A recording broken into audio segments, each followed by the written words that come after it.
علیکم ورحمۃ اللہ وبرکاتہ۔ محترم سامعین کرام، الحمدللہ کل آپ نے اللہ کے فضل و کرم سے سورۃ الکہف کی مکمل تفسیر سماعت فرمائی تھی۔ آج انشاءاللہ سورہ طٰہٰ جو کہ مکی صورت ہے، اس میں 135 آیات، 1354 الفاظ اور 5288 حروف ہیں۔ اس صورت کو سن کر حضرت عمر مسلمان ہوئے تھے۔ اس میں اللہ جو رحمان ہیں وہ مستوی عرش ہونے کا بیان فرمایا ہے۔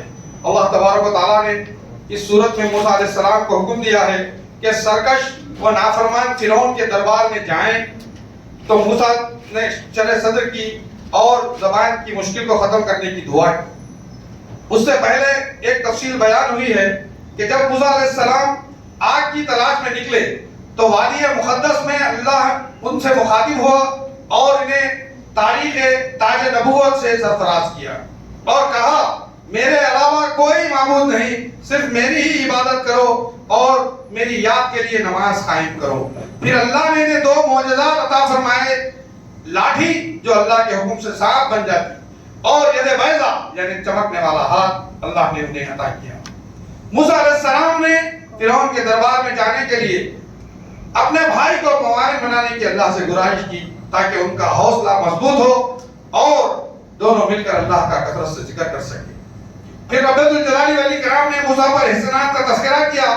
جب تمہیں صندوق میں بند کر کے دریا میں ڈال دیا گیا اور تمہیں تمہارے اور میرے دشمن سے بچایا اور دشمن کے دل میں تمہاری محبت ڈالا، تمہاری پرورش ہماری نگرانی میں کیا، تم کو تمہاری ماں تک لوٹانے کا ذریعہ بنایا تاکہ تمہاری ماں کی آنکھ ٹھنڈک رہے، تم نے ایک آدمی کو قتل کیا تو اس مشکل سے ہم نے تمہیں آزاد کیا، تم مدین میں چند سال پناہ لے کر واپس آئے، میں نے تمہیں خاص کیا ہے۔ پھر موسیٰ علیہ السلام کو حکم دیا کہ اب فرعون کے دربار میں تم دونوں جاؤ اور اس سے نرم زبان اختیار کرو۔ ان دونوں نے فرعون کی بربریت اور سرکشی کے خوف کا اظہار کیا تو ان کی ڈھارس باندھی گئی اور کہا، ڈرنا نہیں، میں تمہارے ساتھ ہوں اور میں دیکھ بھی رہا ہوں، سن بھی رہا ہوں۔ یہ دونوں فرعون کے دربار میں گئے اور اپنی رسالت کی خبر دی اور کہا کہ بنی اسرائیل کو ہمارے ساتھ بھیج دو اور انہیں تکلیف مت دو ورنہ اللہ کا عذاب سخت ہے۔ فرعون بولا کہ تمہارا رب کون ہے؟ موسیٰ نے کہا، میرا رب وہ ہے جس نے ہر چیز کو پیدا کیا۔ سابقہ لوگوں کے متعلق پوچھا کہ ان کا معاملہ کیا ہے؟ موسیٰ نے کہا، اس کا علم اللہ ہی کو ہے جو بھولتا نہیں ہے۔ اللہ نے انسانیت کو خبر دی ہے کہ ہم نے تمہیں اسی مٹی سے پیدا کیا ہے، اسی مٹی میں دفن کیا ہے، اسی مٹی سے تم دوبارہ اٹھائے جاؤ گے۔ پھر اللہ تبارک و تعالیٰ نے موسیٰ و فرعون کے درمیان میں ہونے والے مقابلے کا تذکرہ کیا کہ موسیٰ نے جادوگر کہہ کر مشہور کر دیا اور یہ کہتے ہوئے قوم کو ورگلایا کہ یہ اپنے جادو کے زور سے ہمیں اپنی زمین سے بے دخل کرنا چاہتا ہے۔ قوم کو حکم دیا کہ موسیٰ کے جادو سے بچیں اور موسیٰ سے مقابلہ آرائی کا ایک دن مقرر کیا جسے یوم الزینہ کہا گیا، یعنی عید کا دن، اور ملک کے تمام ماہر جادوگروں کو جمع کیا اور موسیٰ سے مقابلہ کیا۔ اللہ کا حکم ہوا، فرعون اور اس کے جادوگر اپنے فن میں رسوا ہوئے اور اللہ نے موسیٰ کو کامیاب کیا۔ موسیٰ کے معجزے کو دیکھ کر جادوگر اللہ پر ایمان لے آئے۔ یہ دیکھ کر فرعون نے انہیں بدترین سزا کی دھمکی دی تھی کہ تمہیں کھجور کے دروں پر سولی پر چڑھا دوں گا۔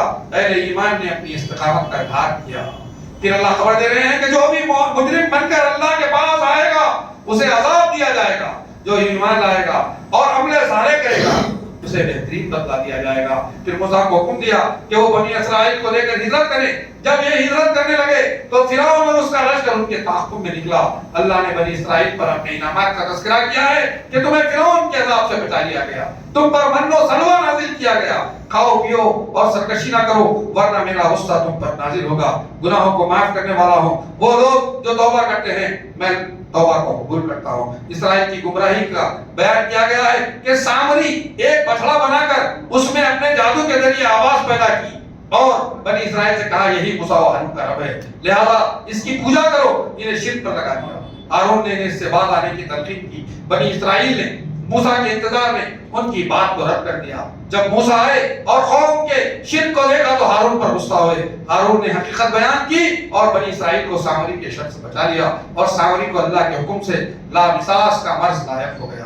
پھر نبی اکرم صلی اللہ علیہ وسلم تک خطاب کیا گیا ہے کہ ان واقعات کا مقصد آپ کو سابقہ لوگوں سے حقیقت سے آگاہ کرنا ہے، ورنہ قرآن قصے اور کہانیوں کی کتاب نہیں ہے۔ پھر پہاڑوں کی حقیقت بیان کی گئی ہے کہ آپ سے پہاڑوں کی نسبت لوگ سوال کرتے ہیں تو آپ کہہ دیں کہ ان بلند و بالا بھاری بھرکم پہاڑوں کو میرا رب رضا کر دے گا اور زمین کو بالکل ہموار صاف چٹان میدان کر کے چھوڑے گا، جس میں تو نہ کہیں موڑ ہوگا نہ کوئی اونچ نیچ باقی رہے گی۔ پھر رب ذوالجلال والاکرام نے مزید ارشاد فرمایا قیامت کے دن لوگ پکارنے والے کے پیچھے چلیں گے جس میں کوئی کہیں نہ ہوگی، اللہ رحمان کے سامنے تمام آوازیں پست ہو جائیں گی۔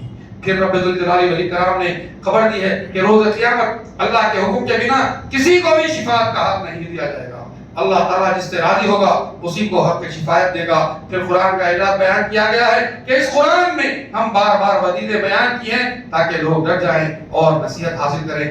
آپ قرآن پڑھنے میں علم میں زیادتی کے لیے دعا کا اللہ نے حکم دیا ہے اور فرمایا آپ قرآن پڑھنے میں جلدی نہ کریں، اس سے پہلے کہ تیری طرف جو وحی کی جاتی ہے وہ پوری کی جائے۔ ہاں یہ دعا ضرور کریں، قل رب زدنی علما، پروردگار میرا علم بڑھا۔ پھر آگے رب ذوالجلال والاکرام نے شیطان کا ذکر کیا، اس کی شرارت کا جس کے سبب آدم و حوا جنت سے محروم کر دیے گئے۔ پھر رب ذوالجلال والاکرام نے ارشاد فرمایا لوگوں کو خبر دیے جو اللہ کی نصیحت کو بھلا دیتے ہیں، اللہ کے احکام سے سرکشی کرتے ہیں، انہیں تنبیہ کی گئی ہے کہ ہم انہیں اندھا بنا کر اٹھائیں۔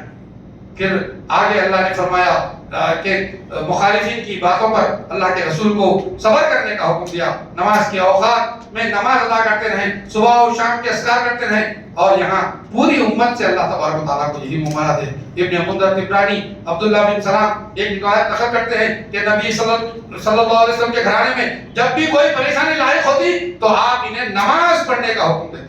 پھر یہ آیت پڑھ کے امام شوکانی فرماتے ہیں یہ آیت کا حصہ بالکل قطعی دلیل ہے کہ تقوی ہی تمام بھلائیوں کی جڑ ہے۔ پھر حکم دیا گیا ہے کہ دنیا کی ظاہر پرستی کی جانب راغب نہ ہو کیونکہ یہ باعث فتنہ ہے، اللہ کی عطا کردہ روزی ہی بہترین روزی ہے۔